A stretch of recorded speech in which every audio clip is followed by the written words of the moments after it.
Singkat cerita, adegan berganti ketika Kel akhirnya tiba di mansionnya.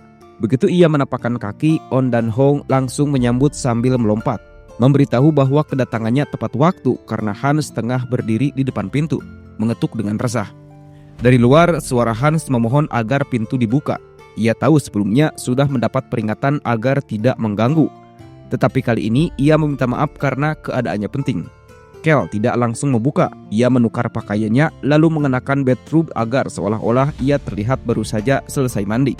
Pada saat yang sama, ia menyerahkan sebuah benda sihir kepada naga, menyuruhnya menggunakan itu agar tubuh hibrida paus itu bisa disamarkan. Ketukan di pintu semakin keras, disertai teriakan Hans yang mengatakan bahwa Nona Amiru telah menyuruhnya memastikan keselamatan tuanya. Setelah semuanya siap, Kel berjalan ke pintu dan membukanya. Dengan sikap penuh wibawa, ia bertanya pada Hans apa yang sebenarnya terjadi. Hans yang melihatnya baik-baik saja menghela napas lega, lalu menjelaskan bahwa ia mengira sang tuan muda sedang mandi karena mengenakan bathrobe. Kel hanya menjawab bahwa ia memang tidak bisa tidur, jadi memilih menyibukkan diri. Kel berdiri di hadapan Hans yang tampak gelisah. Hans sempat mengira ia telah mengganggu sang tuan muda, namun lega ketika melihat Kel masih terjaga. Ia berusaha meminta maaf lalu menjelaskan bahwa di luar terdengar suara ledakan besar yang tidak biasa. Menurutnya, kemungkinan besar ada sesuatu yang sedang terjadi di dalam laut. Dan karena itulah Nona Amiru turun tangan untuk menyelidikinya. Hans yakin bahwa wanita itu akan segera menemukan penyebab sebenarnya dari semua kekacauan ini. Kel hanya memandangnya datar sebelum akhirnya menyeru Hans untuk pergi. Dengan hormat, Hans membungkuk dan segera meninggalkan tempat itu. Begitu suasana tenang kembali, naga yang sejak tadi bersembunyi menyingkap tubuh besar seekor paus yang terbaring tak berdaya. Di samping tubuh itu terdapat sebuah tangan duyung yang terputus. Kel mengambil sedikit air dan meletakkannya di sisi paus itu, lalu meraih potongan tangan tersebut dan merendamnya ke dalam air. Perlahan potongan itu yang tadinya tampak kering dan mati mulai kembali normal seolah masih hidup. Tidak lama kemudian, suara berat keluar dari tenggorokan paus yang baru saja sadar. Naga yang memperhatikan menyadari bahwa makhluk itu telah terbangun. Paus itu menatap Kel dengan resah dan meminta agar pisaunya di tangannya dijauhkan. Namun Kel justru tersenyum dan mengayunkan pisaunya dengan cepat, bukan ke tubuh paus, melainkan ke potongan tangan duyung itu. Darah segar menetes membuat paus itu semakin panik hingga hampir kehilangan nyawa karena ketakutan. Kel tertawa pelan dan menyuruhnya segera meminum darah itu sebelum mengering. Ia tahu benar bahwa racun yang melukai paus tersebut hanya bisa dinetralisir dengan darah duyung. Pengetahuan itu adalah sesuatu yang di masa depan baru ditemukan oleh Rosalind ketika Locke hampir mati karena racun serupa saat bertarung melawan kaum duyung. Saat itu Rosalind menyadari bahwa satu-satunya penawar hanyalah darah duyung. Meski di masa sekarang belum ada seorang pun di dunia ini yang mengetahuinya. Paus itu menatap darah yang menetes, ragu namun akhirnya mulai meminumnya. Luka parah di kakinya yang sebelumnya nyaris membuatnya lumpuh perlahan tertutup dan kembali seperti semula. Paus itu tercengang, tak percaya bagaimana hal itu bisa terjadi. Kel dengan tenang menjelaskan bahwa tangan itu adalah milik duyung yang pernah dibunuhnya. Dan sebagai paus, ia tidak perlu terburu-buru karena bisa kembali ke laut begitu pagi tiba. Untuk sementara, ia bisa beristirahat. Namun paus itu tiba-tiba mengeluarkan auranya, menuntut penjelasan bagaimana Kel mengetahui identitas aslinya sebagai paus. Kel menjawab tanpa ragu bahwa ketika melihat 3 duyung mati di pulau itu, hanya ada satu makhluk yang sanggup melakukannya, yakni kaum paus. Ia lalu menyebut namanya, Paseton. Paus itu terdiam, lalu berkata ingin kembali ke rumahnya. Tetapi Kel sudah berbalik pergi, tidak peduli pada kisah yang ingin diceritakan. Baginya, ia hanya menolong karena permintaan itu pernah diucapkan, bukan karena belas kasih. Ia kemudian kembali ke kamarnya, menjatuhkan tubuh keranjang dan membiarkan dirinya lelap. Ia merasa tidak perlu cemas karena ada naga yang akan mengawasi keadaan dan sanggup menahan paus itu jika terjadi sesuatu. Dalam hati, ia mengingat rasa kehilangan yang dialami dirinya sebagai Kim Rokso ketika keluarganya terenggut. Justru karena itulah ia memilih untuk menyelamatkan paus ini. Ia tidak ingin kembali orang yang merasakan kehilangan lebih banyak anggota keluarganya sendiri. Di sisi lain, ingatan Nopel tergambar ketika Locke tengah berbincang dengan seseorang yang menyinggung tentang anaknya. Dia itu mengungkapkan bahwa bila anaknya masih hidup, ia akan menyerahkan tahta kepada putrinya dan memilih hidup bersamanya di dunia manusia. Ia yakin pilihan itu akan membuatnya bahagia. Locke menyetujui pendapat itu, meyakini bahwa sang putri memang pantas menjadi ratu karena sifatnya yang baik dan bijaksana. Namun ia bertanya-tanya mengapa gadis itu tidak ingin tinggal bersama ayahnya. Pria itu menghela napas lalu menjelaskan bahwa sejak kehilangan putrinya terus mencari keberadaan saudaranya di seluruh samudera meski belum juga menemukannya. Locke merasa bahwa ketika perempuan itu mencari di dalam laut, kemungkinan besar seluruh lautan menjadi kacau karenanya. Setelah itu Locke bertanya tentang nama anak perempuan yang hilang dan orang itu menyebut nama Witira serta Paseton sebagai anak laki-lakinya. Saat itu terlihat sang paus mendekati Kel sambil terus menatapnya. Keesokan harinya Kel terbangun dari tidurnya dan Hong mengingatkan bahwa ada seseorang yang berjanji akan kembali malam ini. Ucapan itu membuat Kel gelisah dan bertanya-tanya apa alasan dibalik semua itu. Di sisi lain suasana desa tampak berbeda. Amiru datang dengan perasaan gembira lalu berlari menghampiri Kel. Ia berkata bahwa dirinya sengaja datang lebih awal karena ingin menyampaikan sesuatu yang sangat penting. Ia menjelaskan bahwa semua pusaran air yang selama ini selalu muncul di depan pulau dan membuat mereka kerepotan tiba-tiba menghilang tanpa jejak. Ia tidak tahu bagaimana hal itu bisa terjadi. Kel yang mendengar hal tersebut sempat melirik ke arah Tunka yang berdiri di samping. Ekspresi Tunka tampak kecewa karena ia sebenarnya ingin melompat dan bertarung dengan pusaran itu demi bersenang-senang. Kel hanya bisa merasa kesal dalam hati dan menyebutnya orang gila. Amiru lalu mengingatkan bahwa keluarga Henitus telah menanamkan banyak investasi dalam proyek ini. Sebagai bentuk balasannya, ia ingin menunjukkan sesuatu yang istimewa, yaitu pemandangan terindah dari wilayah Ubar. Dengan nada penuh keceriaan, ia mengajak Kel pergi bersamanya ke Pulau Pusat. Kel bertanya apakah semua orang akan ikut, dan Amiru mengangguk mantap. Tak lama kemudian, Tunka menghampiri mereka. Amiru segera memperkenalkan Tunka kepada Kel dengan mengatakan bahwa ini pertama kalinya mereka bertemu.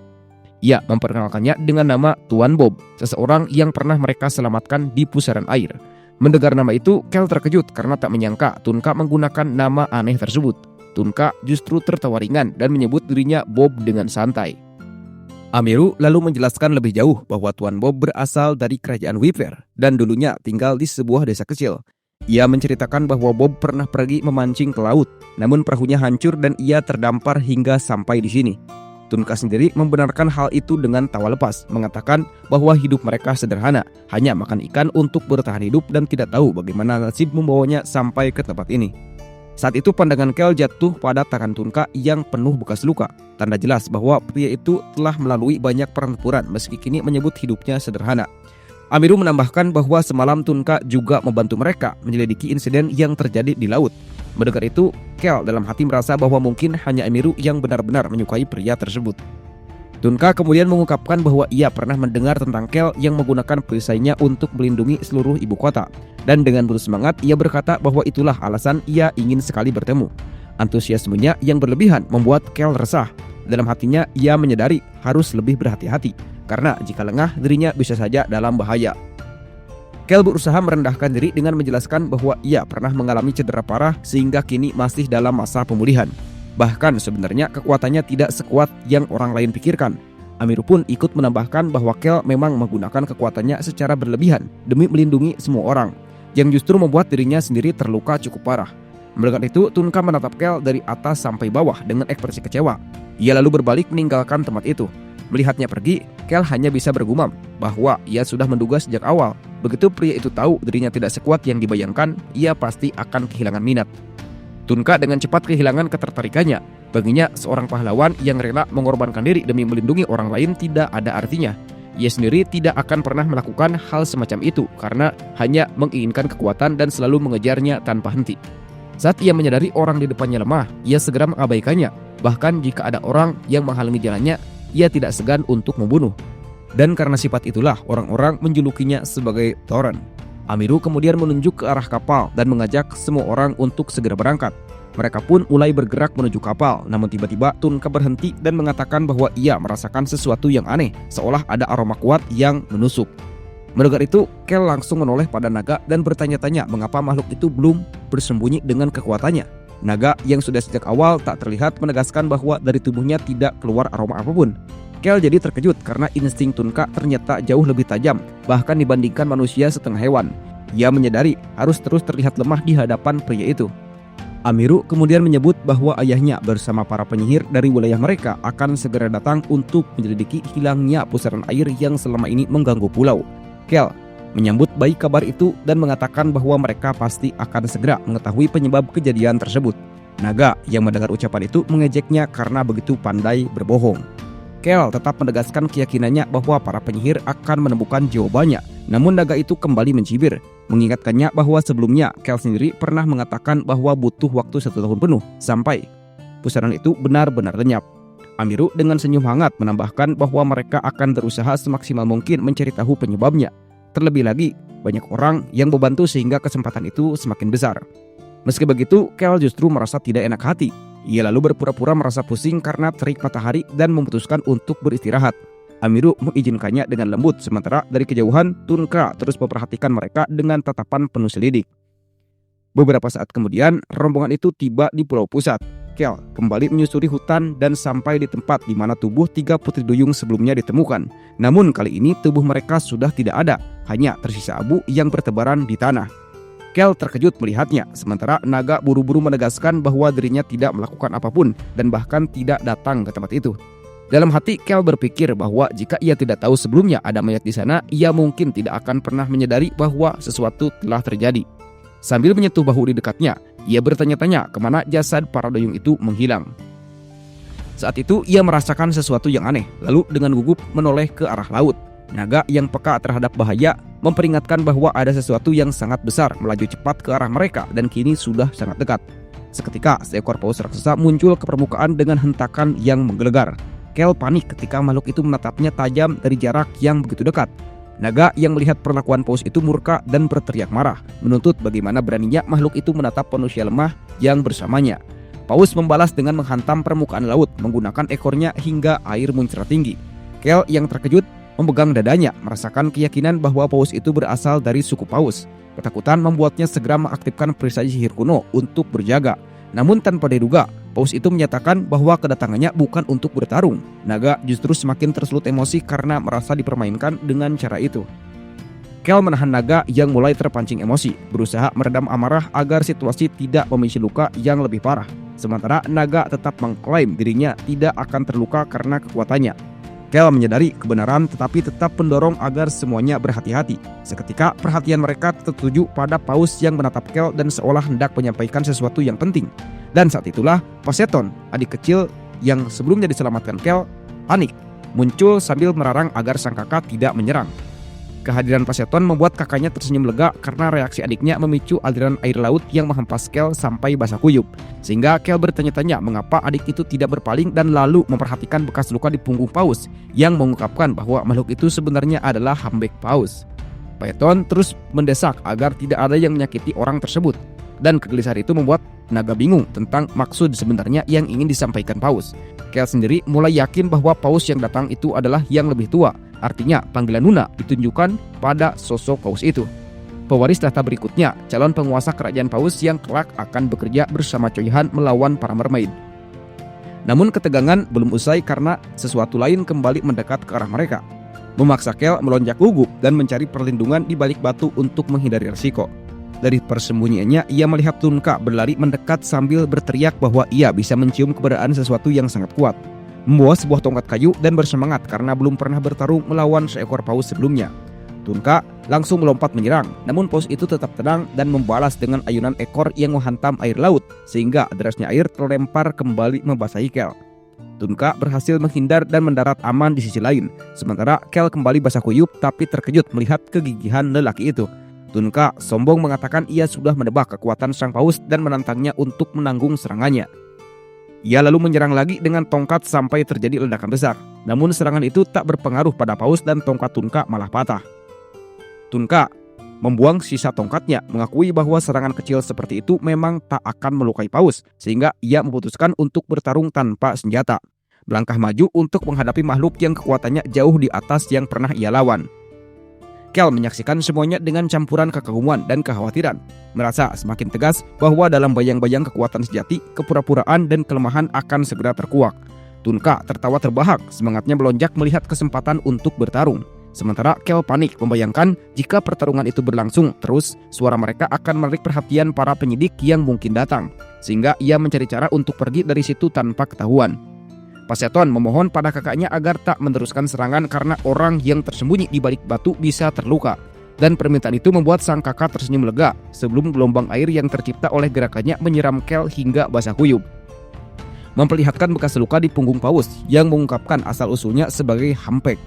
Tunka terkejut ketika menyadari makhluk itu bisa bicara, lalu malah makin terangsang untuk bertarung, menganggap kemampuan bicara sebagai tanda bahwa mereka adalah suku buas dan menilai perkelahian nanti akan jauh lebih menghibur. Kel mengamati semuanya dari balik batu dengan perasaan campur aduk, kagum pada keberanian Tunka sekaligus khawatir pada kebodohan yang bisa memicu bahaya besar. Tunka berlari lebih dulu dan melancarkan serangan penuh tenaga, sementara adik paus kembali memperingatkan agar serangan itu dihentikan demi keselamatan penyelamatnya. Namun saat serangan meluncur, sosok yang semula paus raksasa tiba-tiba lenyap dan berubah menjadi manusia.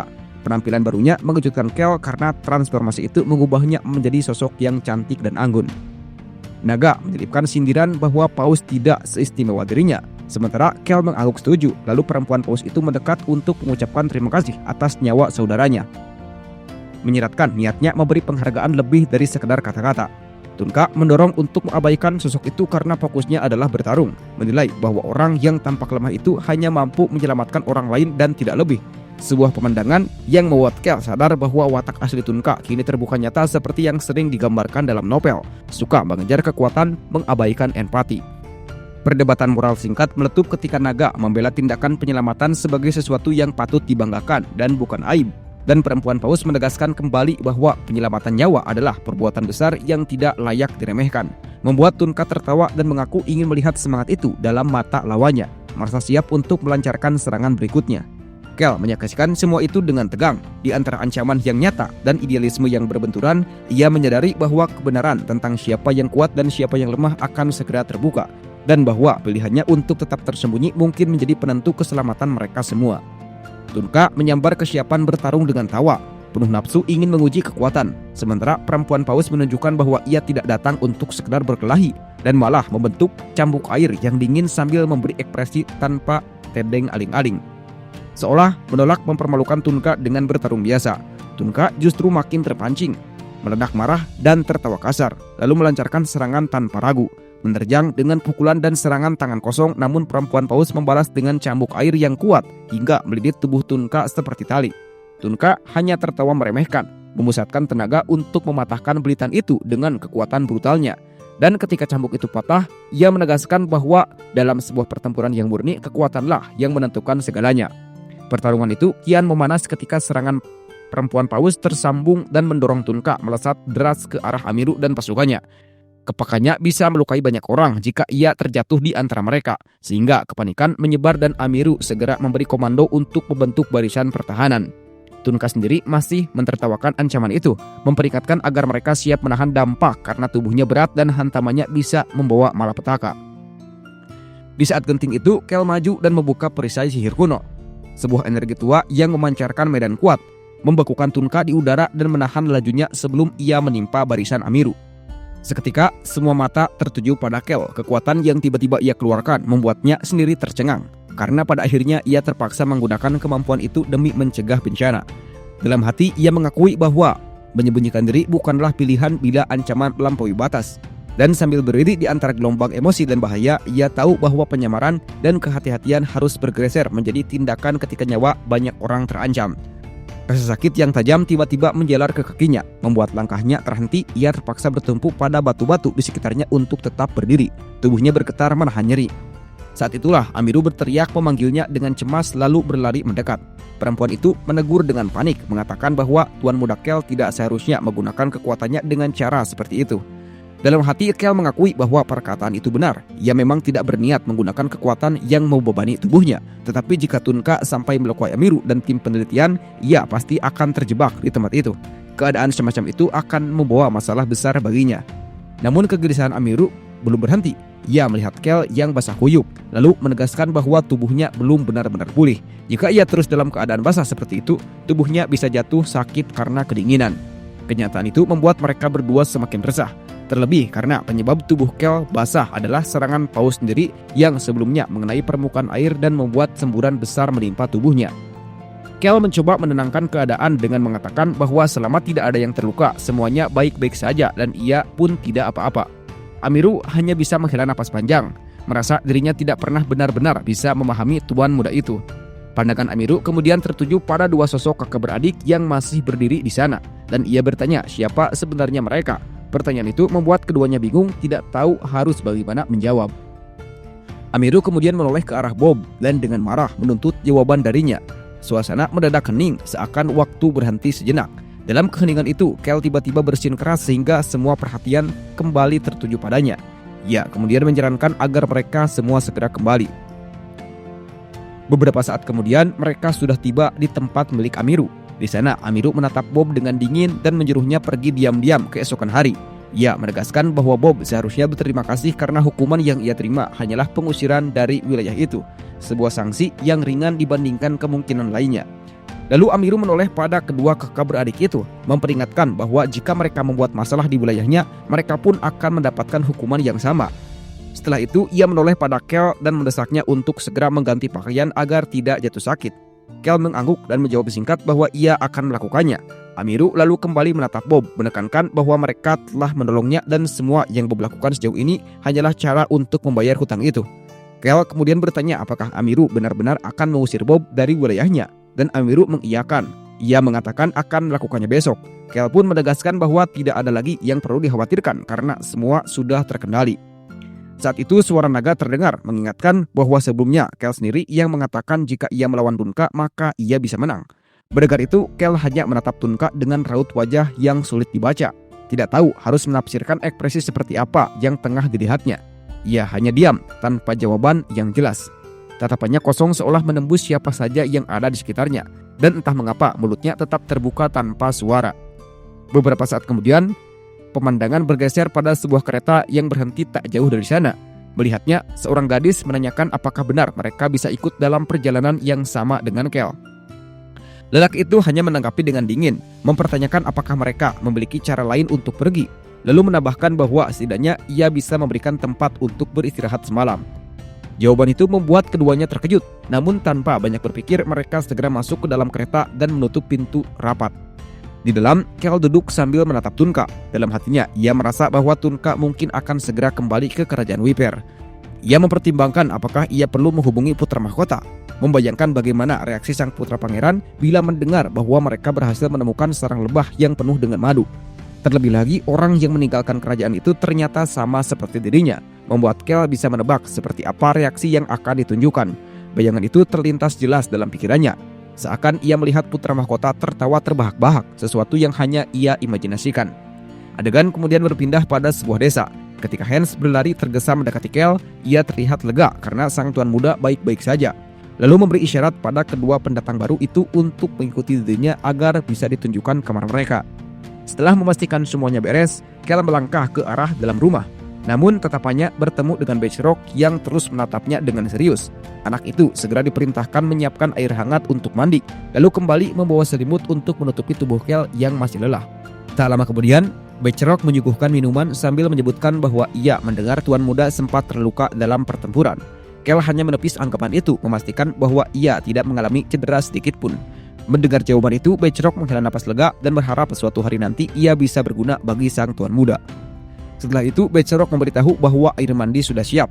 Saat Kel hendak beranjak, pintu kamarnya terbuka dan kedua kakak beradik yang tadi ikut dalam kereta masuk ke dalam. Ekspresi mereka ragu-ragu hingga sang adik perempuan bertanya apakah mereka bisa bertemu lagi di lain waktu.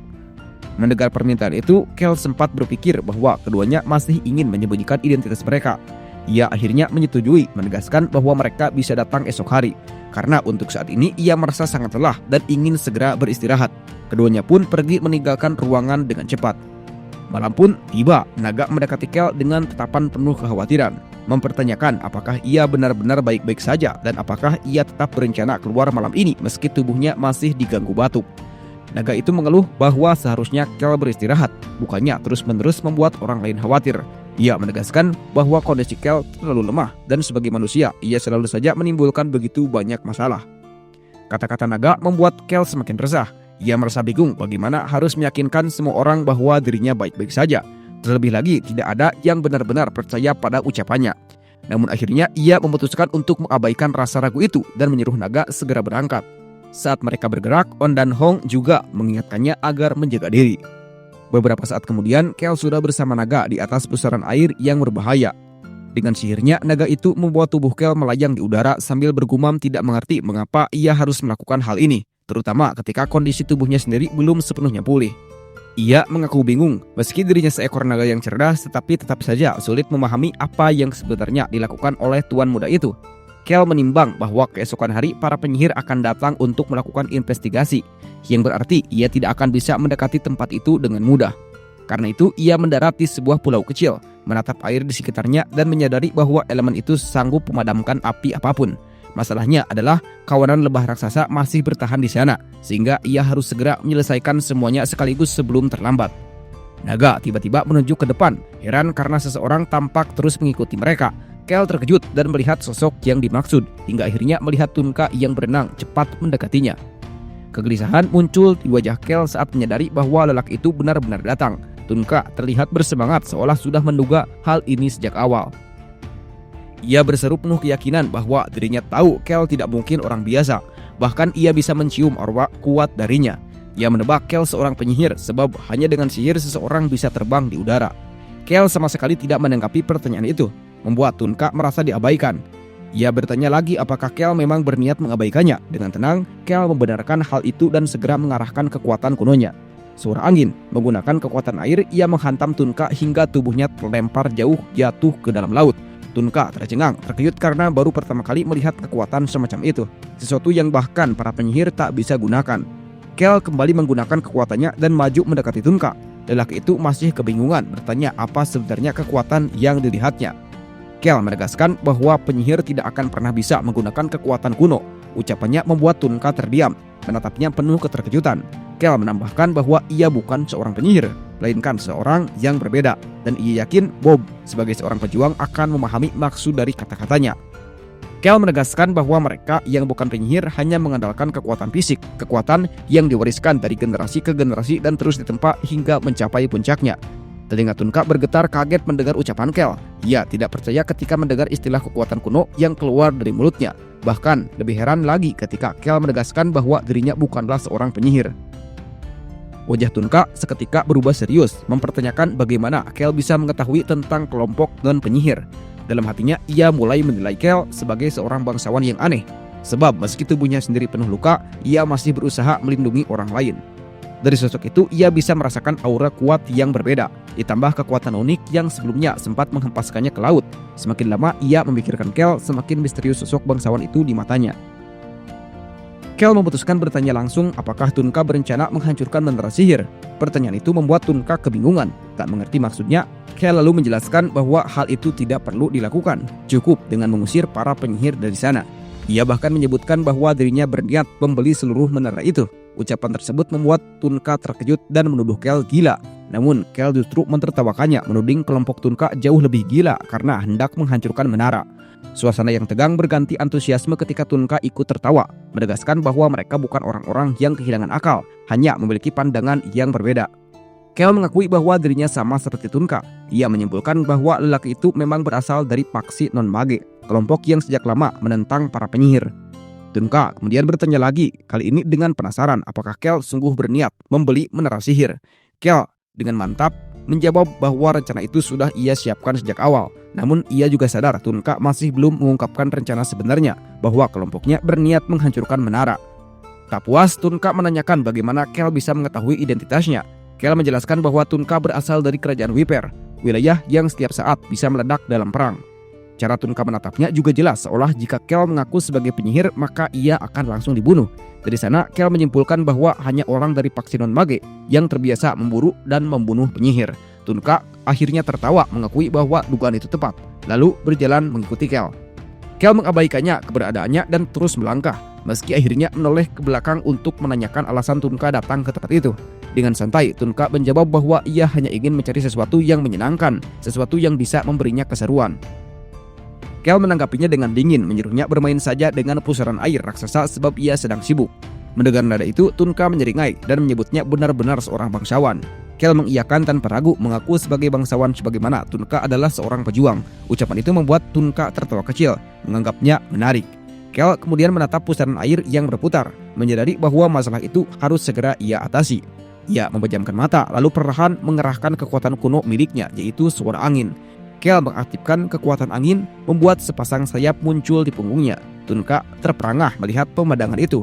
Ia tidak menyangka seorang bangsawan bisa memanggil kekuatan kuno semacam itu.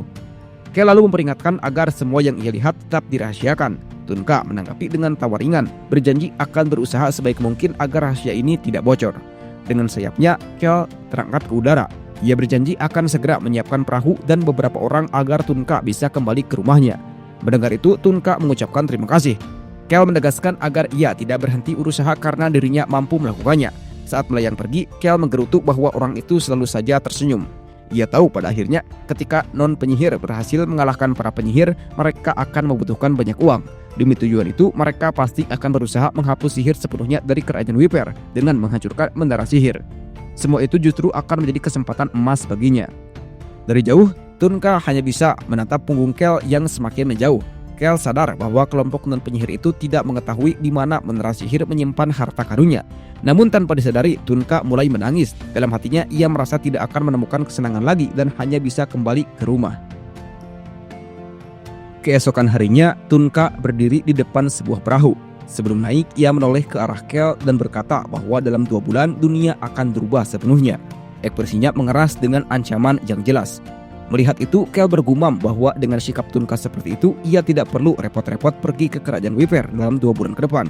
Ia lalu mendesaknya agar cepat pergi. Tunka justru menatapnya penuh tantangan, menanyakan apakah Kel seorang yang lemah. Tanpa ragu, Kel menjawab bahwa dirinya memang lemah. Tunka kaget, hampir berteriak, namun segera menenangkan diri dan melangkah masuk ke dalam perahu. Sesaat kemudian, ia berhenti, menoleh lagi, dan menegaskan bahwa dalam 2 bulan mendatang, Kel harus datang ke kerajaan Whisper. Kel mengangkat tangan, menjawab dengan tenang bahwa ia pasti akan datang. Tunka akhirnya pergi bersama perahu itu.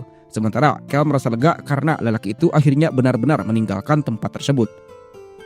Namun tiba-tiba suara teriakan keras terdengar dari kejauhan. Tunka berteriak menyebutkan namanya dengan lantang, meminta Kel agar selalu mengingatnya dan tidak pernah melupakannya. Mendengar itu, Kel merasa aneh, seolah sedang terjebak membaca kisah romansa yang tidak ia harapkan. Beberapa saat kemudian, Kel kembali duduk di hadapan dengan 2 bersaudara yang sebelumnya ia temui. Nuna membuka suara menyampaikan bahwa ia datang untuk meminta maaf sekaligus menanyai kondisi Kel. Ia menjelaskan bahwa dirinya merasa bersalah dan ingin memastikan Kel baik-baik saja. Kel menanggapinya dengan tenang, menjelaskan bahwa dirinya sudah pulih sepenuhnya berkat kekuatan vitalitas hati, yang membuat tubuhnya kembali segar dalam waktu singkat. Bahkan setelah 2 kali menggunakan kekuatan kuno dalam sehari. Ia menyebutkan bahwa cukup dengan beristirahat sebentar, tubuhnya bisa pulih total. Meski begitu, ia merasa janggal karena keduanya sudah berulang kali mengucapkan terima kasih. Jika mereka terus mengatakannya, ia hanya akan merasa semakin tidak nyaman, sehingga cukup sampai di situ saja. Namun sang perempuan kembali menyampaikan rasa terima kasihnya. Dalam hati, Kel menilai sikap mereka terlalu formal, padahal mereka berasal dari garis keturunan keluarga kerajaan suku Paus yang menguasai laut. Meski berdarah bangsawan, mereka masih saja memperlakukannya dengan cara yang resmi dan menjaga jarak. Kel merasa aneh karena 2 bersaudara itu kembali mengucapkan terima kasih padanya. Ia menegaskan bahwa ucapan itu sudah cukup, tidak perlu diulang lagi. Dalam hatinya ia mengingat bahwa Tunka sudah ia kirim pulang, kembali ke kerajaan Whisper, sehingga ia hanya perlu memberi salam singkat pada penguasa wilayah Ubar lalu segera kembali ke rumah. Ia merasa masih memiliki cukup waktu panjang untuk beristirahat sebelum harus berurusan lagi dengan kerajaan Whisper. Tiba-tiba gadis itu menatapnya dengan serius. Ia menyebut bahwa Kel berasal dari keluarga Henitus, sesuatu yang jelas sudah mereka ketahui. Tetapan mereka berdua saling bertemu, seolah ada sesuatu yang sudah mereka sepakati tanpa kata-kata.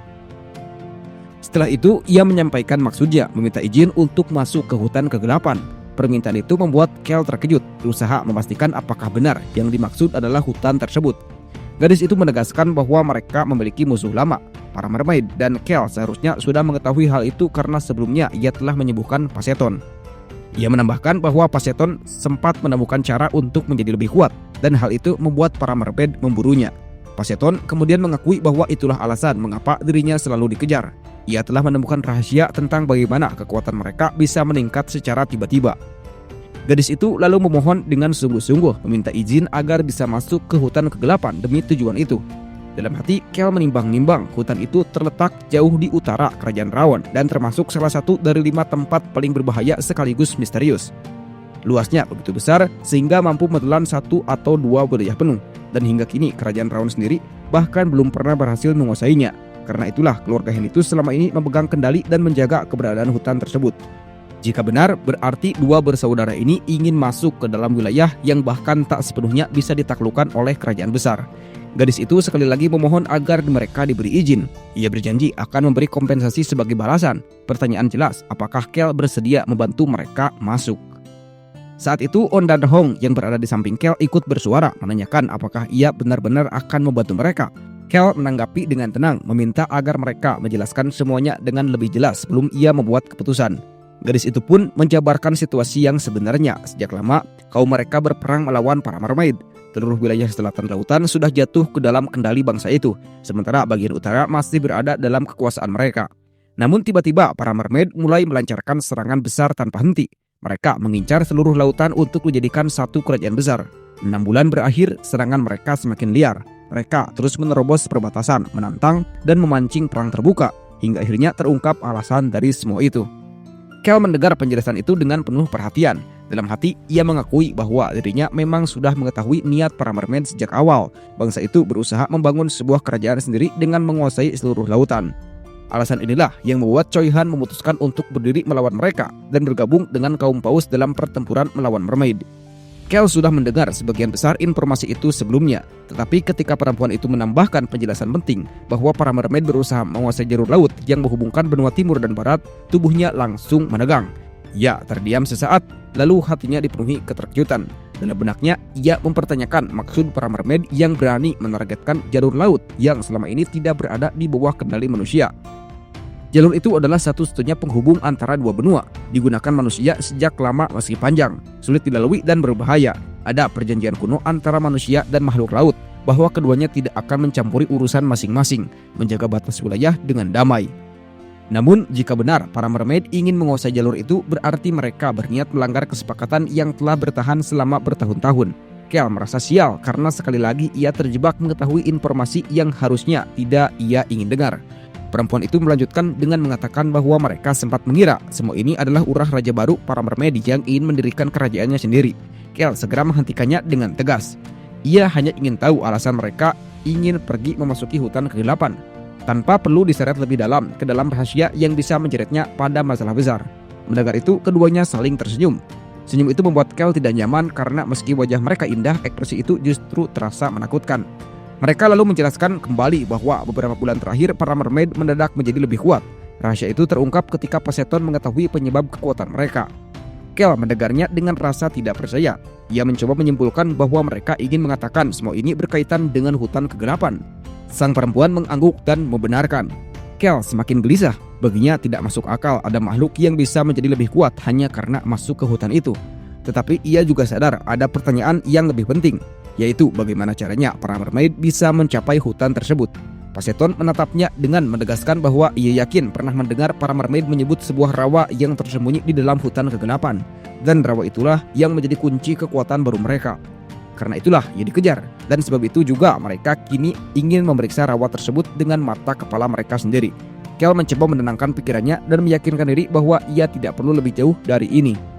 Namun pikirannya tetap berkelana ke hutan kegelapan, ke desa Choi Han yang tersembunyi di dalamnya, dan anak-anak serigala yang menunggu di luar ruangan ini. Tapanya bergeser ke arah On Hong dan lalu berhenti pada sosok naga. Menyadari dirinya diperhatikan, naga itu tampak bersemangat. Ia memandang Kel dengan nada congkak, seakan merasa bangga karena dianggap sebagai yang paling menonjol di ruangan itu. Ia bahkan seolah menenang Kel untuk terus menatapnya sesuka hati, seakan ingin menegaskan bahwa dialah makhluk yang paling mengagumkan di sana. Kel mengirim Hong untuk bermain agar suasana sedikit tenang. Lalu dalam hatinya terlintas keinginan untuk membangun sebuah villa di desa Haris bagi semua orang yang kini bersamanya. Pandangannya jatuh pada kedua kakak beradik yang terlihat kebingungan, saling menatap tanpa kata. Dalam benaknya, Kel menyadari bahwa ada beberapa hal yang harus ia pastikan terlebih dahulu. Ia menegaskan kepada mereka bahwa manusia tidak seharusnya ikut campur dalam urusan laut. Sang perempuan mengakuinya, namun ia juga menyatakan bahwa apa yang mereka lakukan memang tanpa izin, dan ia yakin para mermaid tidak mungkin mencapai hutan kegelapan tanpa bantuan seseorang. Ia menekankan bahwa semua ini berawal dari para mermaid sendiri, dan ia berjanji bahwa hal ini tidak akan membawa masalah apapun atau kerugian bagi Kel. Namun Kel merasa sebaliknya, baginya meskipun mereka menjanjikan keamanan, resikonya tetap sangat besar. Ia tahu kedua kakak beradik itu pun menyadari hal tersebut. Karena itu ia memutuskan untuk mengkonfirmasi niat mereka dan dengan tenang menanyakan imbalan apa yang akan ia dapatkan. Dalam hati ia sudah menebak jawabannya. Ia menduga tawaran itu tidak berbeda dari apa yang dulu pernah diberikan Raja Paus kepada Choi Han. Dugaan itu terbukti. Perempuan itu menyebutkan bahwa mereka akan memberikan akses ke jalur laut. Kel hanya tersenyum tipis, merasa sudah tahu dari awal. Mereka lalu menjelaskan bahwa sebagian besar jalur laut telah dikuasai oleh para mermaid, namun masih ada satu jalur yang belum berhasil mereka rebut. Jalur itu dikenal paling aman, terletak di laut utara benua barat, berada di bawah wilayah suku Paus. Selama masih berada dalam kekuasaan mereka, para mermaid tidak akan pernah bisa menguasainya. Kel menimbang sejenak, lalu menanyakan apakah jalur itu benar-benar aman. Perempuan itu meyakinkan bahwa untuk Kel, jalur tersebut sepenuhnya tanpa bahaya dan mereka bersedia memberinya hak untuk menggunakannya. Namun Kel tidak tertarik. Ia menjawab bahwa ia tidak membutuhkan jalur itu. Ucapan itu mengejutkan kedua kakak beradik yang menatapnya dengan kaget. Kel menjelaskan lebih jauh. Menurutnya tawaran itu bukan pemberian, melainkan hanya izin untuk menggunakan jalur tersebut. Ia sadar jika keluarganya memanfaatkan jalur itu, maka mereka akan semakin kaya dan kuat. Itu berarti ketika Basen kelak menjadi seorang Count, ia akan terbebani dengan tanggung jawab besar dan kesibukan yang tidak akhir. Sementara Kel tidak menginginkan semua itu. Ia hanya ingin menjalani kehidupan yang tenang dan damai, dan jalur laut tersebut sama sekali tidak mendukung keinginannya. Karena itu, ia menambahkan bahwa jika mereka ingin memberi sesuatu, maka akan lebih masuk akal jika mereka menambahkan satu syarat. Jika suatu hari ia membutuhkan kekuatan mereka, mereka harus siap membantunya. Kel menegaskan bahwa ia akan membantu mereka, tetapi dengan satu syarat. Ia ingin mereka membalas budi 2 kali jika suatu saat ia membutuhkan bantuan. Perempuan itu sempat ragu, menyinggung bahwa suku Paus selalu berusaha hidup damai dan ikut campur dalam urusan manusia akan menjadi beban bagi mereka. Namun, Kel memotong ucapannya. Ia menyebut bahwa perempuan itu ingin darinya mengambil resiko, padahal ia sendiri enggan melakukannya. Hutan kegelapan adalah tempat penuh misteri, dan meskipun mereka kuat, tidak ada jaminan mereka bisa keluar dengan selamat. Bahkan justru lebih berbahaya bagi mereka karena tidak mengetahui apapun tentang hutan itu. Dalam hati Kel sudah memutuskan ia memang berencana masuk ke desa Haris yang berada di dalam hutan kegelapan. Ia tahu Choi Han telah lama tinggal di sana, tetapi bahkan orang itu pun tidak memahami seluruh rahasia hutan tersebut.